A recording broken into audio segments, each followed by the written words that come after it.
Hello and welcome to this week's episode of The Sovereign Shift. I'm your host, Chelsea Eden Dubois, and I am so excited to share a conversation that I had with my friend, Birgitta Visser. Birgit is one of those rare, charming individuals that you meet who really, when you say that her life is an open book, it is so true. And from that open book, you can learn so much. She is an incredibly resilient individual who has walked a very difficult path, and that path has taught her so much. And this conversation offered such profound wisdom and humor, and it really has to be experienced. She even does this amazing light language session.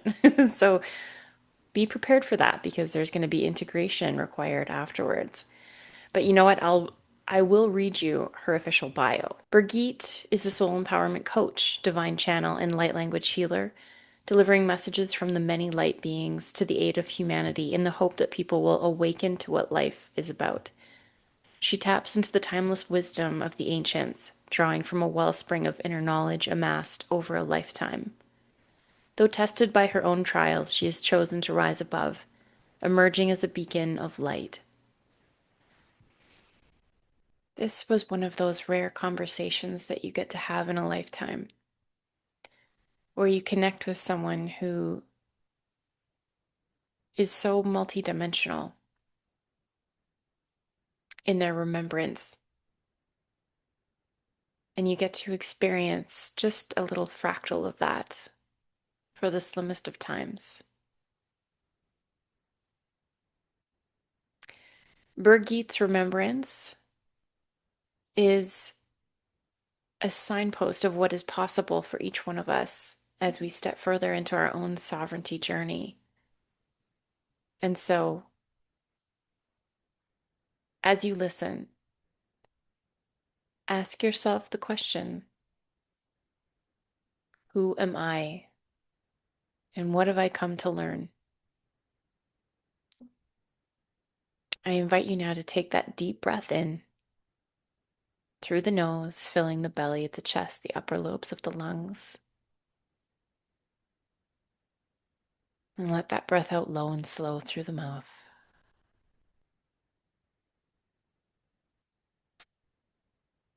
And as you take another couple rounds of breath, I will just say this. Thank you so much for being here, for listening week to week. Your presence, and for helping to uplift and amplify the voices of these individuals who are doing such critical work in the world. You are the sovereign shift. Now let's hear from Birgit.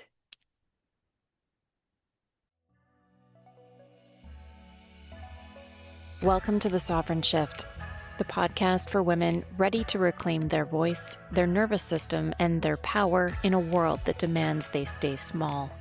I'm Chelsea Eden Dubois, founder of The Sovereign Shift, creator of Woo Breathwork, and your guide on this breath-led journey into sovereignty of self, system, and spirit. Each episode, I sit down with powerful women, thought leaders, everyday revolutionaries, and allied voices to explore the real, raw, and radical path to embodied sovereignty. We talk about stress, burnout, addiction, motherhood, balance, sexuality, leadership, and breath-led spiritual awakening. And yes, we go deep into all things woo, the divine feminine, altered states of consciousness, intuition, ritual, and the parts of womanhood that have been exiled or dismissed as too much by patriarchal systems. Here, truth is medicine, breath is power, and your sovereignty, non-negotiable. Let's begin. I've been so excited for this conversation. I love channelers and I love talking to channelers. I love everything that you're about. I just want to dive right in. There's so many things that I want to chat with you about. Let's start from the start. Let's talk about you. I want to talk about your journey. It looks like you've you've come through quite a bit to do the work that you do now, and I Yeah. want to really get into that. So why don't you tell me about your journey? I was born in 1974, popped out of the womb, signed my soul contract, and boom, I came out. My life started. And let's face it, Chelsea, I mean, many of us have been through trauma. And I always say trauma are stepping stones to wisdom on uncovering the truth and the remembrance of ourselves. Yeah, it's either that or we remain stagnant and in that victimhood. And so it was for me, I mean, in a nutshell, really. Yeah, the first part of my childhood was great. We moved to Singapore, Malaysia. I was abused by a friend of a business associate of my dad's. And I always say this, the 1980s were very different to the times that we live in now. And so I didn't understand. I was like 11, 12 years old. What do I know? Yeah. And so I just kept it bottled inside. And from there on, I mean, we did move back to the Netherlands when I was nearly 14. And, school was very different over there. But my dad passed away in 1988, only having been a few months back in Holland. And he always said, if I go back to Holland, I'm going to die. Mm, He should have taken his medication for coronary heart disease, but he was very spiritual, so he meditated a lot and was a Rosicrucian, so the AMRC, which is dates back to the mystery schools of ancient Egypt, wow. something that I didn't really know. I mean, it was very different then. I mean, we didn't have internet, so he got sent a lot of these manuscripts via the mail.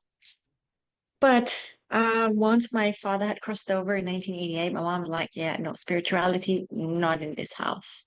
Hmm. And so, going to school in Holland, I was really bullied because I was very tall. I mean, I'm 5'11", but I was very skinny and I just didn't want to be seen. I was really hunching like that, the Hunchback of Notre Dame because I wanted to be invisible because boys scared me. There's such an ingrained fear. And because I didn't heal, everything just keeps piling up. Yeah, I had no self-worth. I hated the way I looked. I thought I was ugly. And as I said, I was bullied. And funnily enough, that bullying even continued in the workplace. It was yeah, it was really like a red flag. And kids at school would copy my homework. And I remember being in Belgium. I think I was about 14, 15. And one of the kids held up my arms in front of the class and he was like, look how skinny she is. And that was just terrible. And I know there's still a bullying culture, in schools, in the workplace, it just keeps going.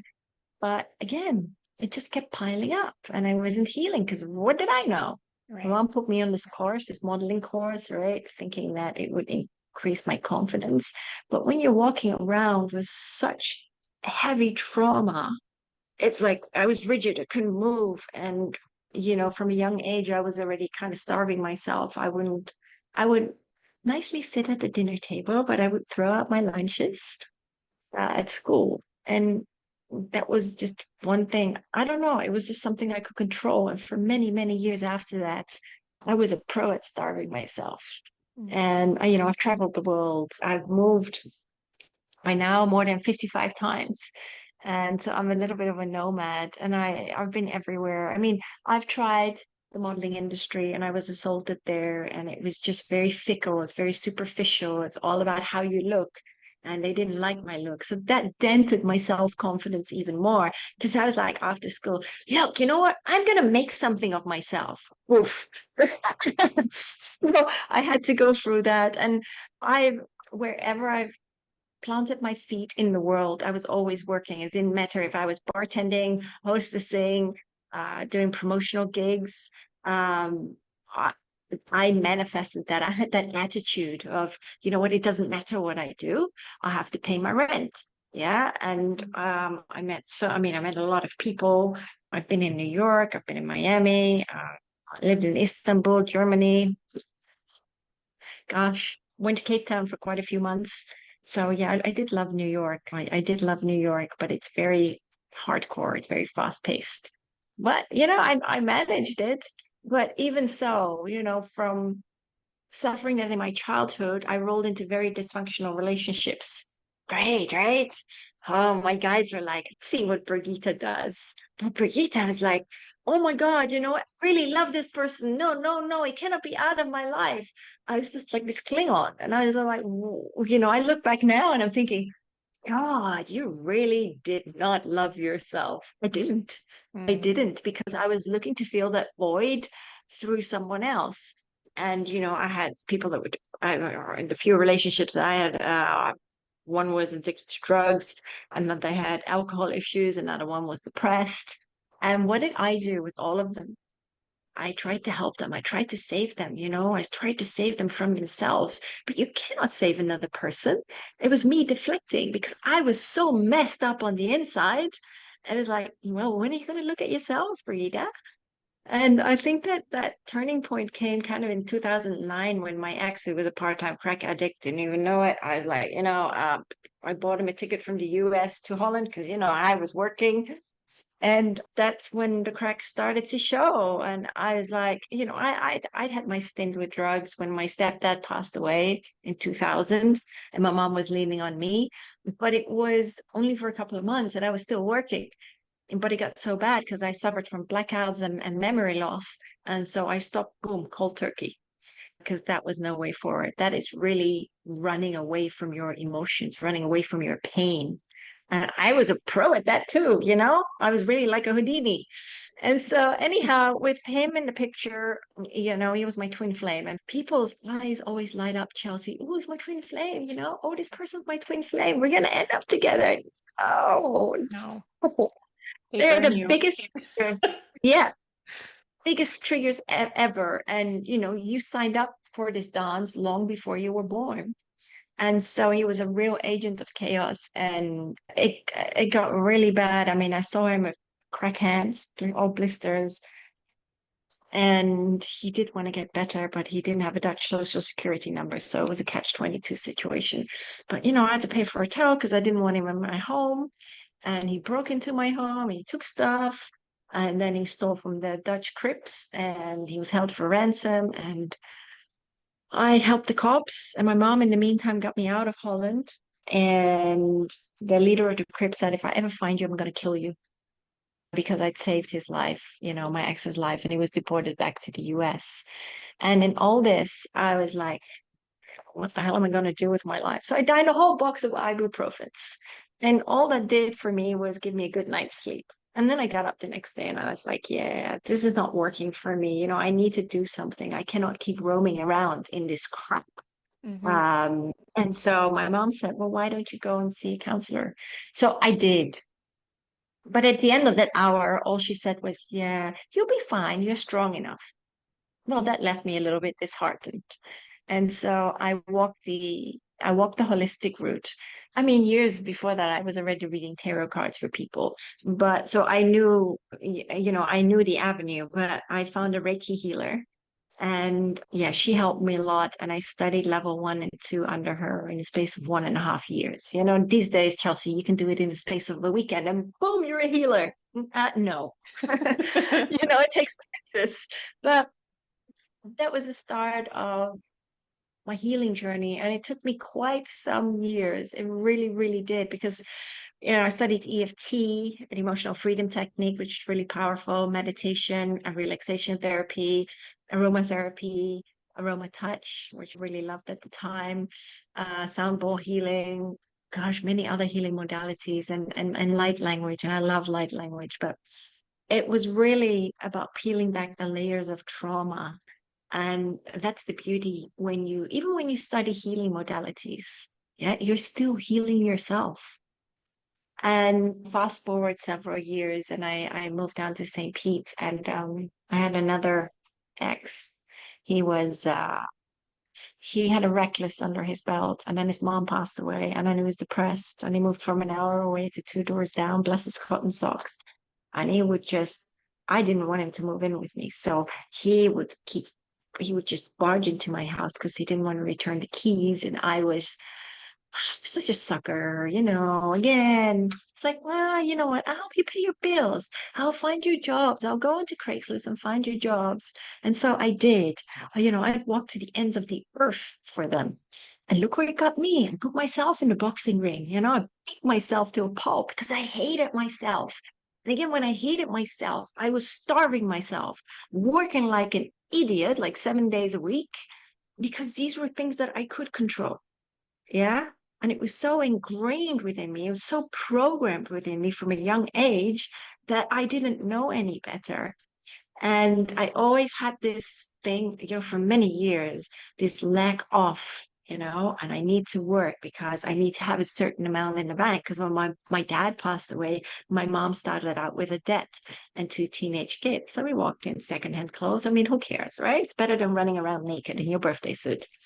So it was just something that I really had to learn. And I mean, I found through all of this, it was like sometimes my guides would throw these breadcrumbs, but sometimes I was just like a horse with blinkers on and I didn't see it. I was so stuck in that depressed state because I was depressed, but I never let that beat me down because I kept going. And there were times when my ex was like, yeah, but where are you going? Who are you going out with? What are you doing? You know, because he could see from two doors down, he could see if my car was there or not. And so I actually sold my home. I sold my home to get away from him. And even when he had to move because he was evicted, what did this idiot do? Yeah, I put down the deposit. But I said, you know, we're going to sign a contract. You're going to pay me back. You're going to pay me back. Oh, well, that didn't happen, did it? But eventually he did sort his life out because I reeled his family in, and even though they thought I was crazy and called me all kinds of names, eventually his dad did help him out. And you know, when I so from that, I mean, I did combo because I was guided to do combo, which is that the lovely frog venom, you know, that gets put on the little incision points on your skin, and you purge like crazy. You vomit, you pee, you poop, you know, it doesn't matter.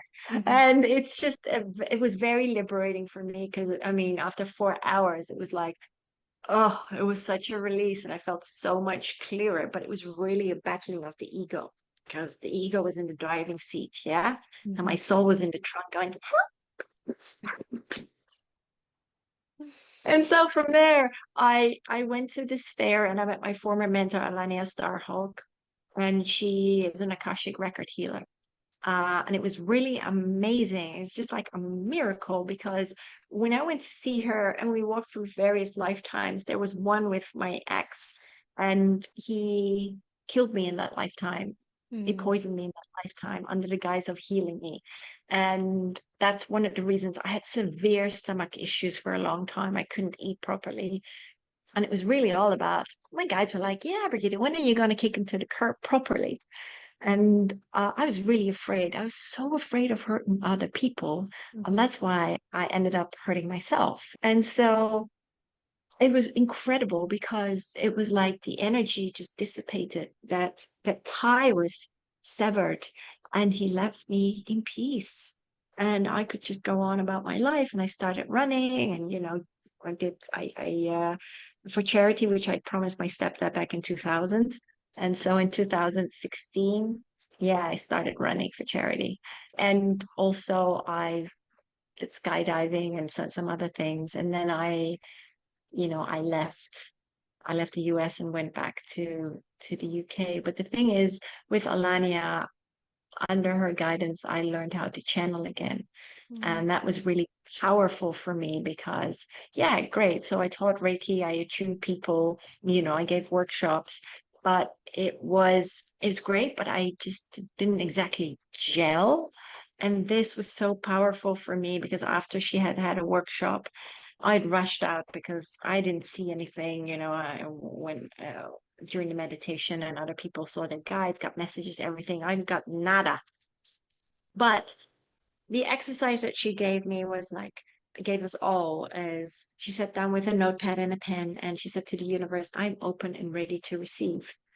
So I had that, and I went home that night.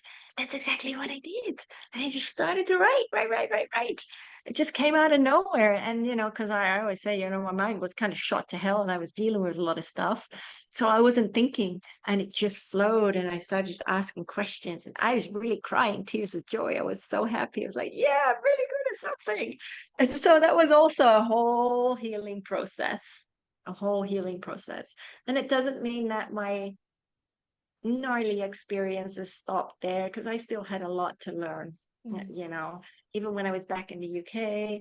And I stayed there for a couple of years and then I moved to Spain. I was a workaholic. And even in 2023, well, I worked 17 months in total. Yeah, who does that? Did my bonus reflect that? No, but and in that time, oh gosh, did I neglect myself? Oh, bloody hell, I did. I mean, I starved myself. I was eating junk and I was just working and working away because the job was just so demanding and work didn't even they didn't even that's one of the things in the corporate world. They don't see that because spirituality is not integrated in the corporate. It's very 3D. It's like, how about we have transparency from the top down? Oh, forget that. You're a number, you're a cog in the wheel. You could die tomorrow. You could be hit by a bus, God forbid. What happens? Well, 3 weeks later you'll be replaced by someone else and you'll be forgotten about. So it's really about taking responsibility for our lives, regardless of what we go through. Often enough, I've had to put on my big girl pants. Even when my ex came back into my life, the part-time crack addict came back into my life 15 years later. So this was last year. Mm-hmm. And he was working, he turned his life around and then he came to visit me in Spain. And he was working from my home in Spain. And what turned out to be what I thought was like, woo, like a rom-com reunion. Well, he turned into like a classic narcissist. It was horrific. He was taking steroids, GBH. He was, 1 minute he'd be nice and then he'd turn all abusive and he would be screaming and shouting at me. And he thought he had a chip in his head with 10 different voices, telling me how to live his life. I mean, he took over my whole home. I was confined to my study where I worked and I slept. And so I just, after 3 weeks, Chelsea, I had enough. I had enough. And I kicked him out. Good. I said, get out of my house. Mm-hmm. And oh my God, he really, really tore me down to the ground. But I got him out late at night and he went to a hotel. Yeah, I still had to pay for his cab because he just didn't have enough money. I honestly, he went through it like water, what he made. And then he came back and I had to call the cops. And, because I didn't want him in my life anymore. And it took 15 years to get rid of that what if, yeah, to allow for other doors to be opened.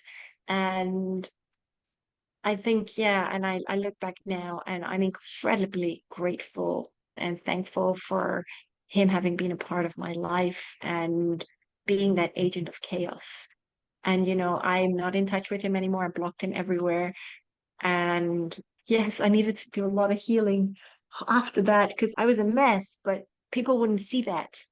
And so I followed the sacred plant medicine route again, and I did psilocybin, so magic mushrooms, and San Pedro cactus and ayahuasca. Well, oh my God, I was puking so much, but there was so much trauma from different lifetimes that I'd asked for all the unhealed to be healed. Well, guess what? It wasn't just this life, it was many lifetimes. And so even though they were worried about me, I said, no, leave me be. I asked for this. So let me walk through the journey. And they did help me go to the loo. They did help me back and had buckets, so I could puke. And some of the others were, well, did you have a really bad trip? I'm like, no, I got exactly what I asked for. And yes, I saw the divine. I mean, I saw Ganesh. I saw the gummy bears, I saw the sacred geometry, when you move past that, and I saw the Lemurians, and they did do downloads. And so every time it's like I peel back a layer, and it's been such a beautiful journey. I've moved from the house that where I was at because I put that out to the universe and my dad, and I'm like, and I said a long time ago to my dad, I want to move to Tour in Almeria. And of course, I was looking around in the other area, and then boom, something popped up. And here I am. I'm right by the mountains, and it's been incredible. The shooting stars, the spaceships, at 5 a.m. in the morning, I see so much, and I'm so connected now.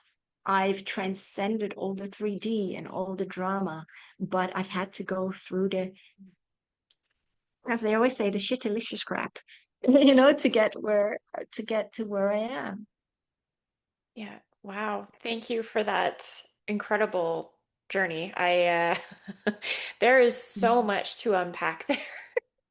I think what came to mind when I was hearing you talk, though, was just how much, are you familiar with the story of the giving tree?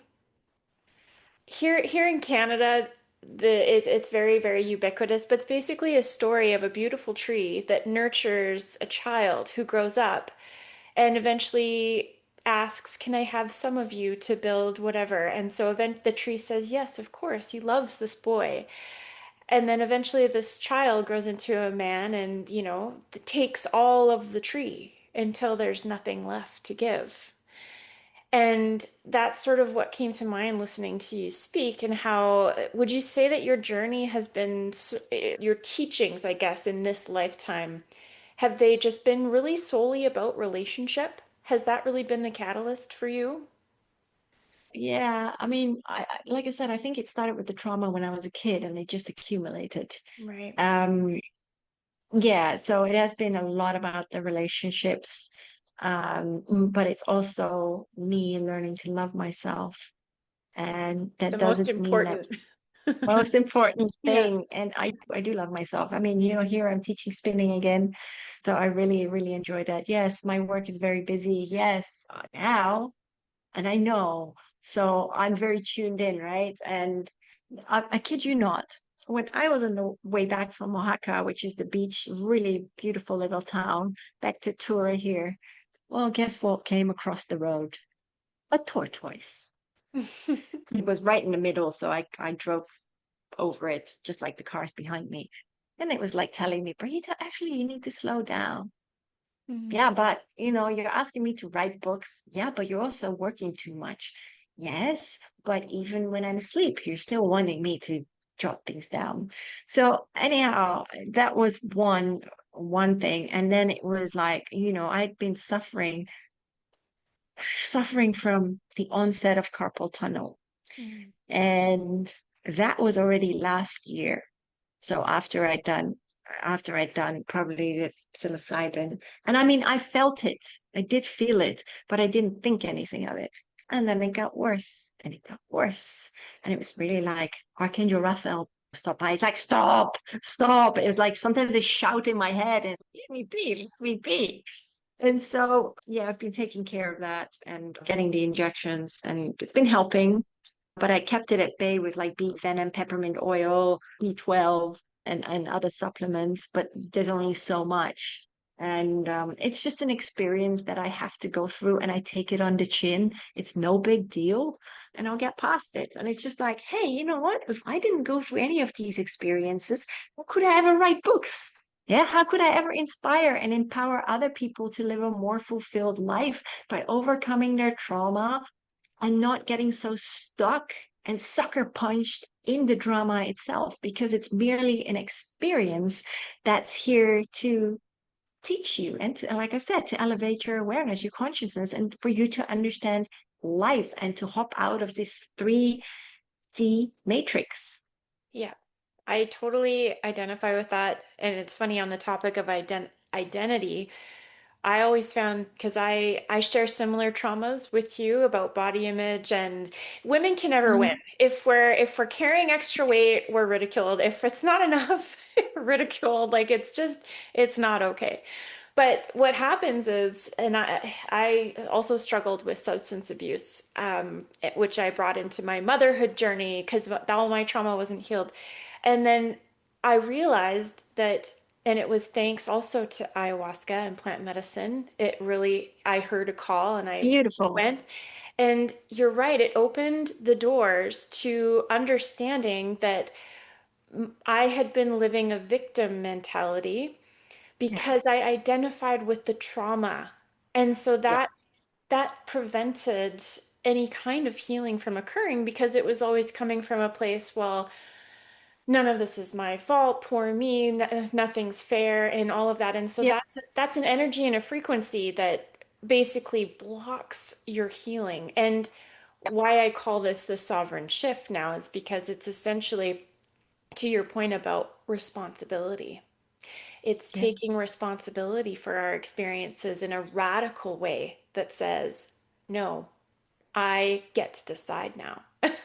Yes. Yeah, absolutely. What I've really found about plant medicines in general as well, and you can probably speak to this, is that they are sovereignty in action. They are a Yeah. sacred breadcrumb that teaches you that really you're taking this medicine, but it shows you that everything you need is right here, which I found Yes. so beautiful. Yeah. And when I did psilocybin, I mean, I already understood that, but we are sacred geometry. Everything is sacred geometry. Yeah. And I saw that dancing everywhere, even on my skin. And sacred geometry plus energy equates to frequency. Mm. And that frequency creates our life experiences. Yeah, the universe doesn't speak in lingo, it understands frequency. That's why I love Joe Dispenza so much. Mm. I really, really do. He has the most powerful meditations for manifesting. And when we manifest within the quantum field of consciousness, yeah, we do that and then we let it go. We don't put any expectations on it. We don't get worried. That's it. And that is the beauty. People get so hung up on things, or they want a certain thing and they keep harping on about it, or they're like, yeah, but it's not happening for me. Why is it not happening for me? Look what you're doing. You're not allowing the universe to work its magic because you're not dancing in tune with the universe. You're kicking its shins. And so it gets all old and it tumbles down, giving you a different outcome. Oh, yeah, 100%. I would imagine in your work too, you see some of the obstacles that people carry, which is Yeah. always to do with, you talked about the layers of healing that has to occur. And I believe Yeah. that, like, it's like an onion, right? That's what I call it. Yeah. You have to peel the layers to get to the center, your own source. And Yes. until that happens, like, you know how when we're told something and we can logically know it, but until Yeah. that moment happens where it actually physically gets downloaded into your being. Do you know what I'm talking about? Where it's like, Yeah. oh, I know that for sure. Like, I'm not going to listen. And then it's just like, oh, I didn't actually get it until it like hit me over the head. Yeah. Yes. And that's the way our guides, our guides, the universe, whatever you believe in, that's how it works. Yeah. Sometimes we get so backed into a corner that we are forced to listen. Yeah, absolutely. So, first of all, I'm really fascinated by your upbringing. So your father was a Rosicrucian.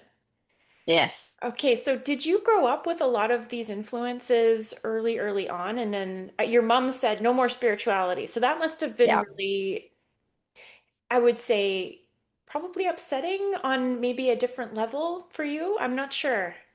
Yeah, I mean, I love Ogmundino. My dad had this little book called The Greatest Salesman in the World. I have it. I read it. I read it a couple of months ago, finally. And I'm like, yeah, Dad, this is great. But it was written, I can't remember, 40 years ago, even more, I think. So I understand. I do resonate with a lot. But I mean, he had these scriptures and we had to, from Ogmundino. And so we had to recite them every morning and then every evening in silence. And so we did. My mom wasn't happy about that, but I don't know. It was, the more you recite something, the more it's your subconscious will understand it, will absorb it. And yeah, and so with the Rosicrucian stuff, I didn't know what that was at the time, because I didn't read it. I mean, he also like Krishna, so he meditate, like I said, he meditated a lot. And when I years later, when I was writing my first book, I found out, oh my God, Rosicrucians, ancient mystery schools of Egypt, that's Saint Germain, Khatumi, uh, Lord Sananda, you name them, all these ascended masters. And I was like, my gosh, it's like he's extended it to me. Right. And now I'm doing the work because, I channel. And it was like a penny dropped. And so that was quite incredible.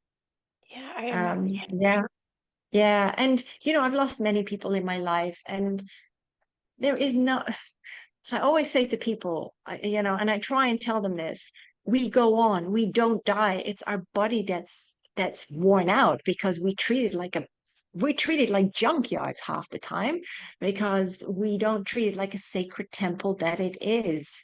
And it doesn't mean you can't have a piece of chocolate or anything, but listen to what your body needs. Yeah, honor it.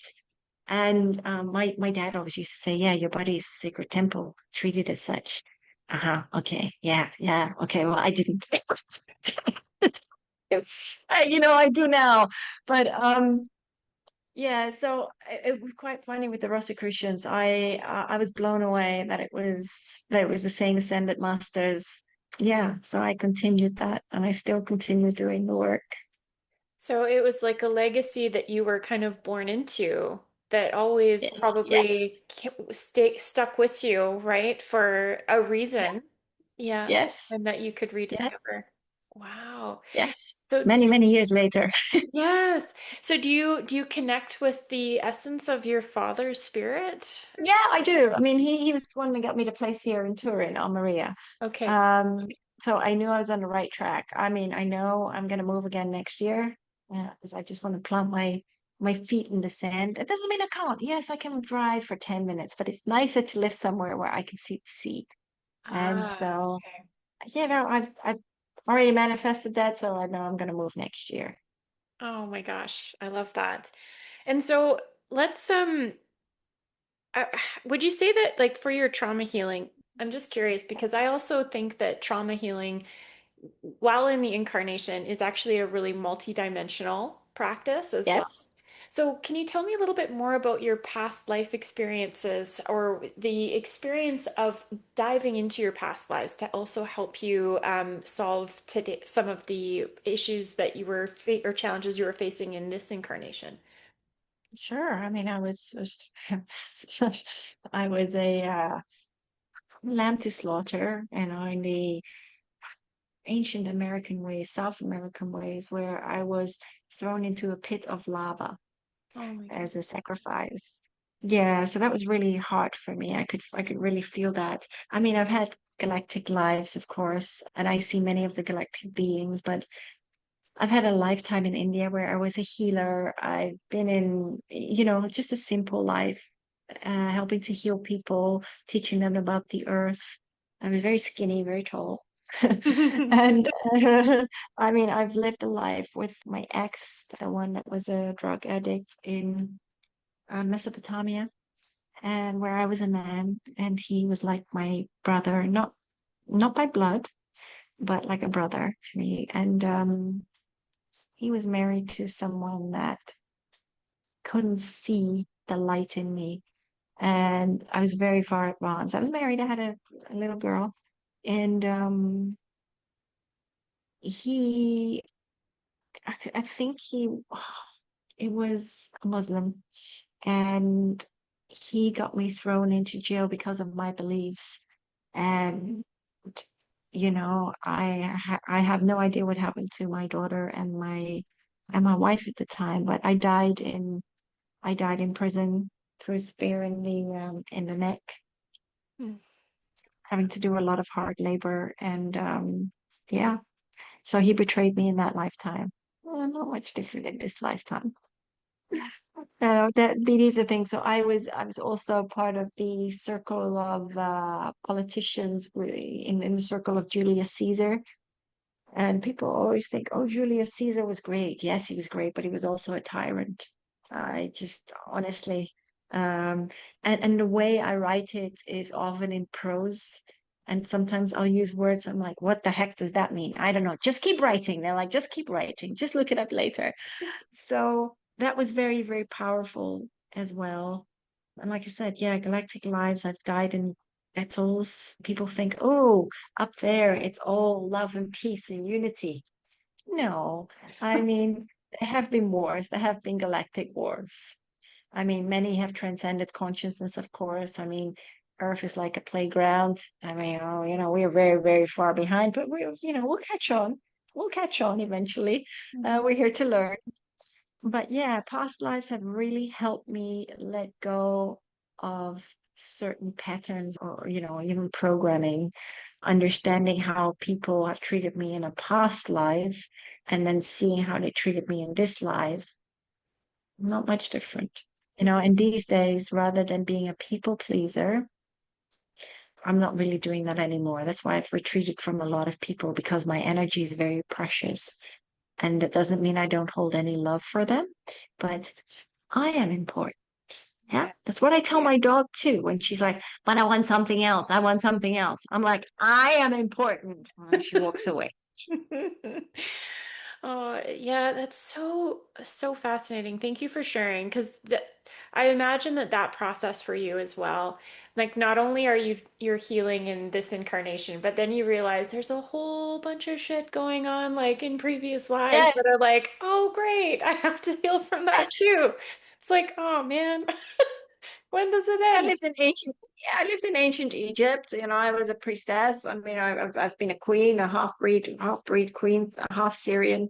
Yeah, because there were different beings in ancient Egypt, and of course, many like Thoth. I worked with him too. Many of these beings, like Horus, you name them, Isis, all came from Atlantis when it finally sunk into the abyss below. Mm-hmm. And they created ancient Egypt and helped the simple people, the nomads, um, build something substantial. I mean, there's nothing left of it. You can't even imagine.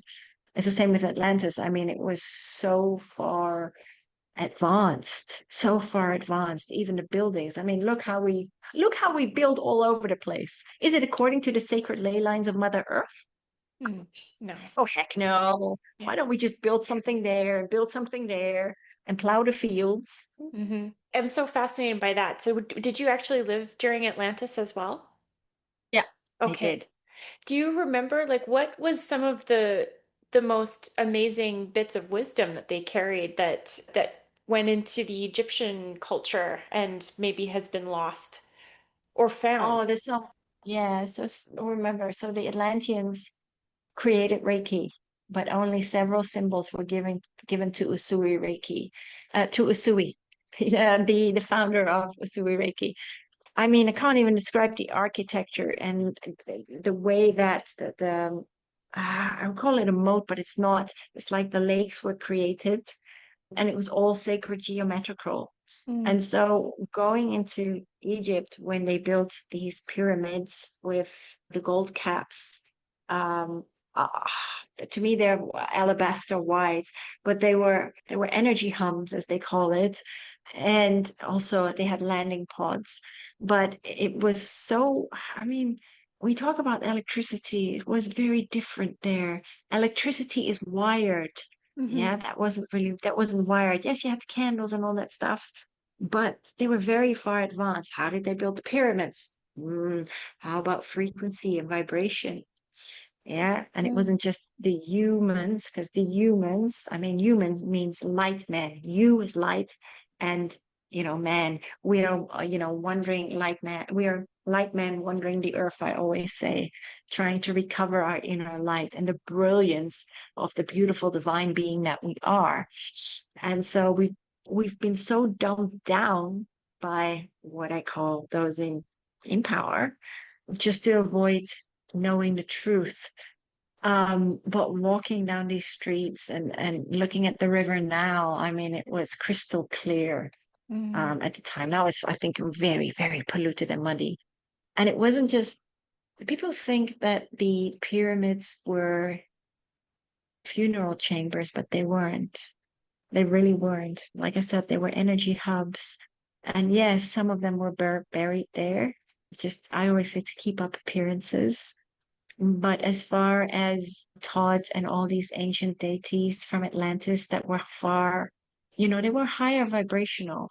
So they emitted more light.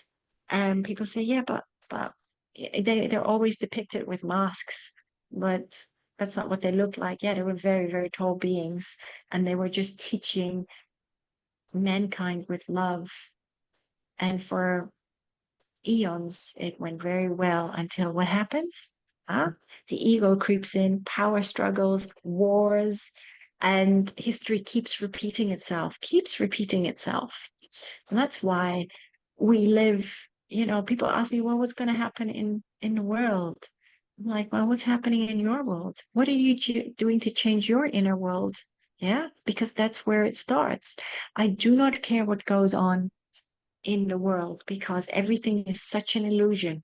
We get fed so much rubbish, and people take that as truth, Mm. but it's not. It's like my mom, bless her heart, she's like, yeah, but it's really bad, and I don't know what's going to happen. What if there's going to be a nuclear war? I said, Mom, that is not going to happen.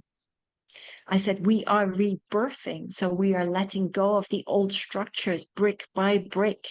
And, this year, and especially in September, I mean, a lot will be happening and throughout the rest of the year. And it's going to be uncomfortable. Yeah. Because rebirthing, when a woman gives birth, and I don't have kids, but I mean, when a woman goes into labor, it's painful. Yeah. Oh yeah. And so, yeah, and that's what it is. It's like rebirthing. So it's transformation. And a lot of people have a lot of hurt surfacing, old hurt resurfacing because it's asking to be healed. And I always say to people, stop whack-a-moling these emotions, stop suppressing them, and sit down with your inner demons and have a chat with them because all they want is to be loved and for you to heal and to alchemize this and to release this. Mm-hmm. Mm-hmm. I've had a thought in my heart for a while, and it was, it's always been like when I hear human beings talk, they always talk about there's like a separation in the language about between us Yes. and the planet Earth. And I always think Mhm. like we are Earth. We are Earth. Yes. We are of Mhm. Earth, of clay. We're also of the Yes. stars, of the stars. Yes. So it's like we've Yes. got this dual lineage that we share, which actually mirrors even the trauma that we carry, which is of our bloodline in that Yes. incarnation, but yet also Yes. of our star lineage and the multiple lives that we've lived. Yes. So for me, when I see these rhythms, these cycles that come, it's like, okay, well, this is actually Earth purging itself as well. Yes. She is a sentient being with consciousness, and we are her. And so Yes. there's, it's very, very interesting. And be what's really kind of mind blowing, if you kick this ball down the road a little bit, at least in my brain, it was the thought that Earth has also contributed to the polluting of herself because she's also relearning and going through stages of evolution as well. Because us being of Earth, we can't do anything to Earth that she doesn't also consent to, if that makes sense. Just like, and so it's interesting. I am curious to know your thoughts on that because Earth is also reclaiming herself through these chaotic world events. And so it's like we're Yes. just a Yes. manifestation of her in many ways. Yes. But we pollute the earth as much as we pollute ourselves. And Exactly. yes, and so she has gracefully allowed for us to walk the earth, to have the senses of smell, of hearing, of taste, of feeling. And we have trampled on her being. And, she is now ready to shift in consciousness. It's like a toddler, right? A toddler outgrows its clothes. Just as we grow up and we learn and we become more aware, she is now rebelling. Mm-hmm. Because this has gone on long enough. And yes, you're right. That's something I do in my meditation. You're right. We are of the earth and we are of the stars. So that's why I always connect to Mother Earth, allowing for that love and wisdom to flow through her from source and then back up out to source, to the stars. And that's how we connect. And it's very powerful. Even sending healing to Mother Earth, which takes like 2 minutes. How many people do that? Yeah, oh my God, there are plenty of people, but if we were all to do it, yeah, that healing would accelerate. But we're all at different stages of our growth, and that's okay. Yeah, I resonate with that so much because when you talk about rebelling against, okay, this has gone on far long enough, I'm tired of it Yeah. now. That Yes. totally just illustrates our own journeys as humans. Like, I've had enough of my own shit. I Yes. I do not want this anymore. I'm curious to know what else might be in store that you've maybe received downloads. Not necessarily world events because they're going to go on and do their thing, but I'm curious to know what you've received in your downloads from your guides about how people can navigate this time in a way that is honoring of their sovereignty and helps people, I guess, raise their own consciousness as we move through these turbulent times. That's 3 words. Heal your trauma. Heal Mm, your trauma. Love yourself. Accept yourself where you are in this moment. I don't care what happened in your past. It doesn't matter. It's not important. Let go of the guilt, the fear, the shame, all these retro negatives. Yeah, it's an experience. That's it. mm. Yeah. So stop living in this 3D state of consciousness where you're like, yeah, but if I do this and if I do that. No, no, no. You owe it to yourself. Take responsibility for your life and heal. Yeah, that's the most important thing. And yes, my dad always used to say, yeah, tell yourself in the mirror that you love yourself. What? No. Well, no, I understand. I do understand it. And it's really important to love yourself. And people are like, yeah, but it's selfish. No, actually, it's a necessity and it's selfless. How can you pour from an empty cup? Hmm. Yeah. And I still see it so much. And I think that's one of the reasons that I'm here, as I said, it's like a elderly people's home, all these bungalows, but they're nice people. Yeah, as Ogmundino says, love the old for the wisdom they hold. Yeah, and greet this day with love in your heart. Yeah. Yeah, it's true. It's true. But I see so much, and it's just like, oh, people, very superficial living, but this is their level of consciousness, and that is okay. It is okay.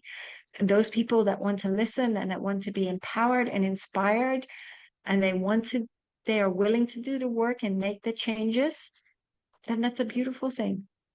Yeah. Yeah, we are all unfolding as we are supposed to unfold. Thank you for that. I'm curious to know if you would be open to maybe doing a channeling session during just right now even or light language or whatever it is that you might feel called to do. It would Yeah, be if I do light language, it comes in with words, it comes in with stuff anyway. But okay.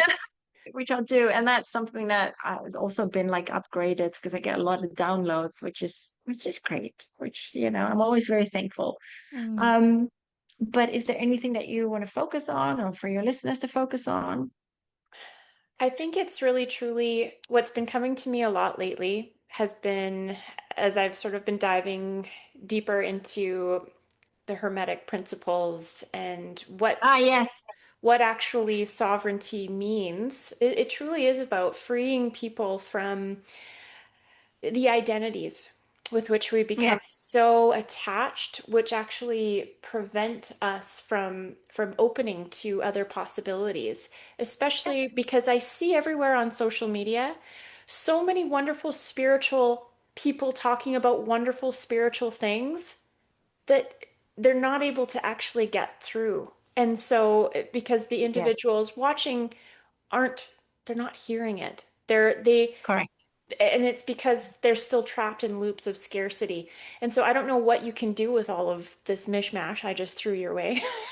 but it's really just about helping people to see beyond the illusion and help Yeah, them I was just going to say that. understand. Help oh, that's around the same wavelength. Help them see that they are not who they are. They are not who they think they are. And it starts with that realization. There's one thing that I'll do the light language in a minute. It's one thing that Jim Carrey has said. It's like, yeah, I'm nobody. I'm nobody. Yeah. And that's true. I always say that as well. We're everything and nothing at the same time. We're all just evolving in this beautiful sea of consciousness. Yeah. Identity is just an ego thing. It's like, we have a name, a given name, and then as we go through life, we create this identity.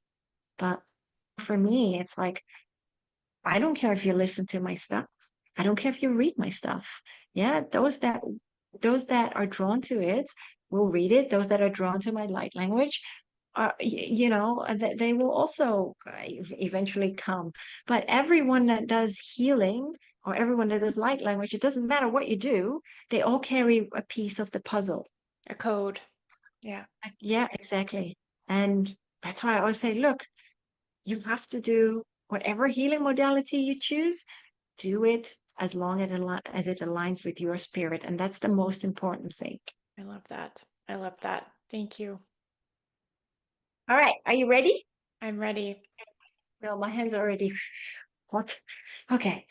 All right. So I'm going to ask you to close your eyes and just take a very deep cleansing breath in, full of light and love.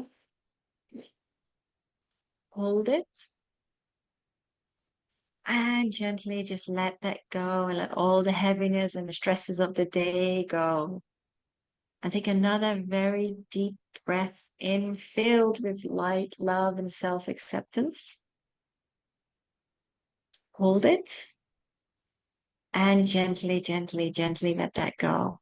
Now, as I bring through the light codes, for those of you who have not heard it before, light language, it sounds like minion language, gerbil language. Don't worry, because on a conscious level, you may not understand it. It's not important, but your soul will understand these codes just beautifully and dance accordingly. So just allow the codes to wash over you as I bring them through. And also, I'm going to protect us in a grid, a beautiful grid, a bubble of light. Okay. Terna no ki ikita lo e si ki ma la urna le la klik le la no mukuti ti atata to le la lo re nikwa kuku le ke tai le mikiti ma tata si kuwa ti ma katai ni ya a.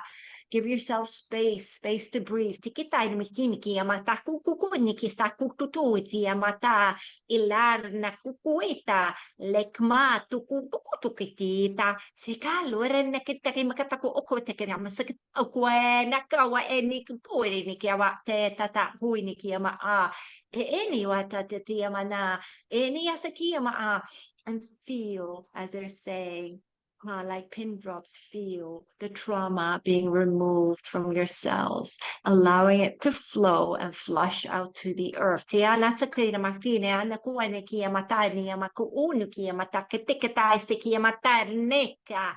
Orna lurinia lurinia muete amusui amalaini kia mu ua. Tara tu kia tata ikmania mornia eni o moa.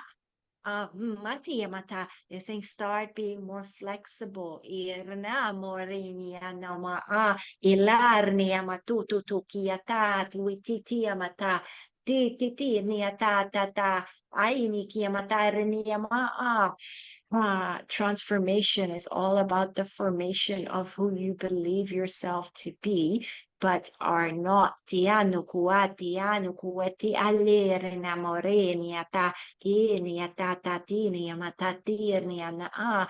You are all beautiful, magical musical notes. Irania mateta inimitini. Stop singing these false concertos. Irati nakorni nano etilea urnia ma. You are masia tuturnia tu. You are water. Ilar na nikiama urnia nakwete te amoetia ma. So allow urnia ma the emotions you have felt from experiences to flush out. Irata tamurna tiliata and understand that you are capable of so much more than you believe yourselves to be. You are a radiant, divine, brilliant being of the divine. You are one with everything and all that is and ever has been. Understand that you are the energy. You are a frequency in the beautiful ocean of consciousness. You are not separate. All of you are brothers and sisters. Living in this world, walking each other home to the love and the warmth of the essence that you are. And you are architects. You are architects of each of your experiences. You do not like the construct, then change it, transform it, and just allow for that light, that golden light to flow through you now.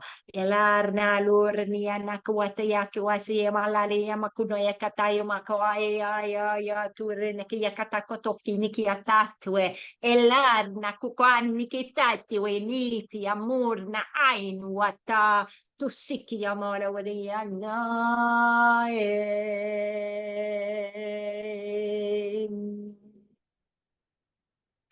and we love you and leave you with gratitude. Whenever you're ready, just open your eyes.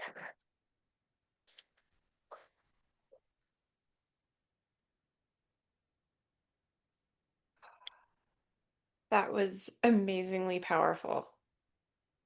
I have to say, like, I felt heat throughout my body and goosebumps as you were doing it. And I don't know why, but the voice that came through you and what the visual that came through was this very ancient grandmotherly wisdom, this being of just immense wisdom, loving though, but also not afraid to give you a tongue lashing if you were in need. Just Yeah. that's really just, yeah, definitely grandmother, beautiful grandmother energy. So thank you. My grandmother Earth more. Yes, yes. Very ancient Wow. earthly, yeah. What is it like for you when you're channeling light language like that? So this is new. So every time, like I said, I keep getting downloads, so it becomes more powerful, which I mean, I'm kind of there, but I'm not.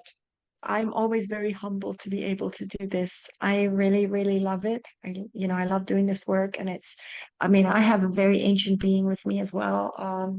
It's written in sacred geometry. It's like mathematical equation. It's a formula, and her name is Alael. She's a very, very tall hybrid being. So Did, part angelic and part like one of the galactic Andromedan. did you say Anael? Alael. Anael. Okay, Yeah, wow. let's do Because it. because I have a connection with Anael Yes, I've as heard of well. Anael. But oh my gosh, that's incredible. All of your guides and light beings and angels were probably like, yes, Birgitte just cleared all that trauma and now we can just like come in. Thank God. No, it will take a couple of days to integrate. And I would say when these light codes come through, there will be stuff that services that you're going to need to deal with. Yeah, and that's what's the most important thing. It rips off the band-aid. So would you say for Yeah. even the listeners who are going to receive that transmission, they should also be prepared to integrate somehow? Yes. Okay. Yeah, but yeah, it all integrates, and but that's the beauty. It's not like It's not going to be like shoved in your face. It's going to be, they'll do it gently. But it is a time of release. It is a time of transformation. And it's time to get, as they always say with the program, it's one of the reasons that I'm writing so much. I mean, my third solo work is really about working with the archangels. It's all about consciousness. It's how we release our trauma.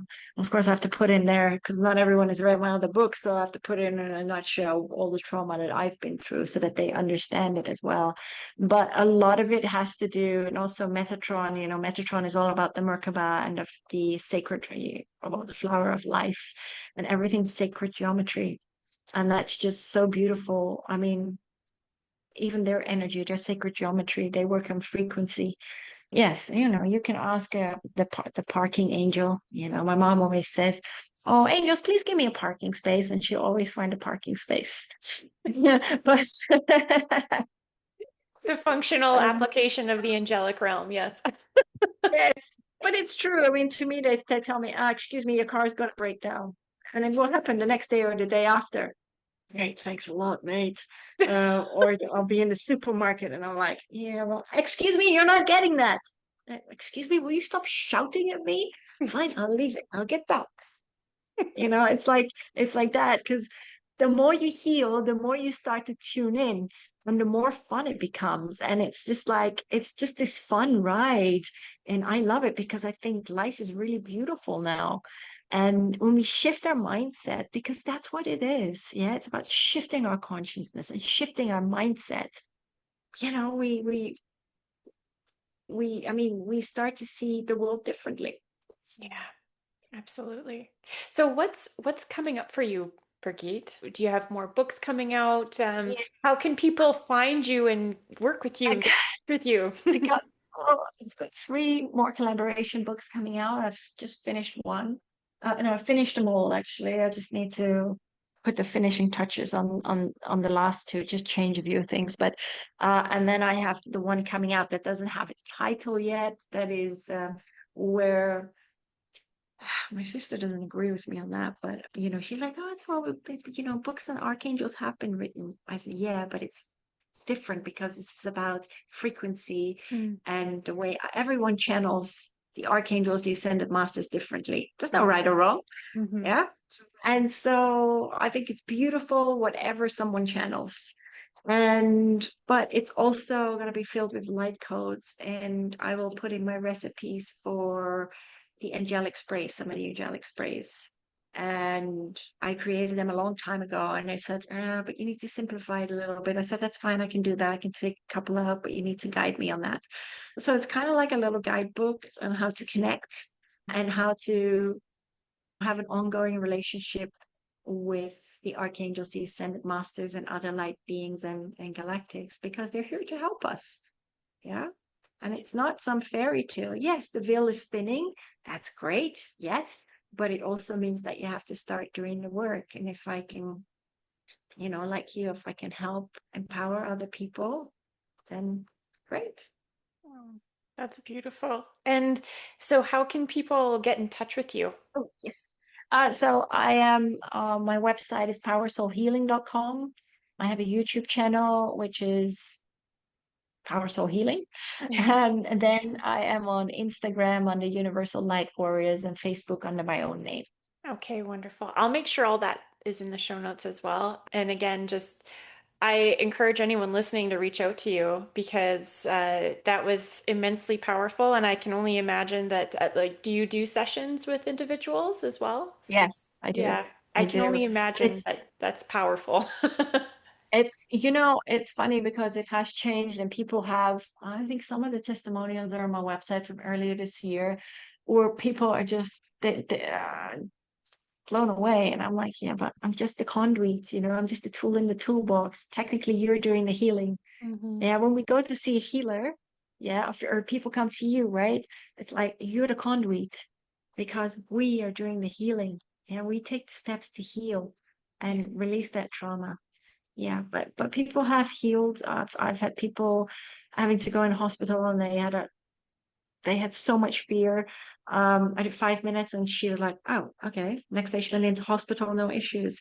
Or I've had somebody who was able to walk again after suffering from, she had a hysterectomy and she had very much difficulty with walking.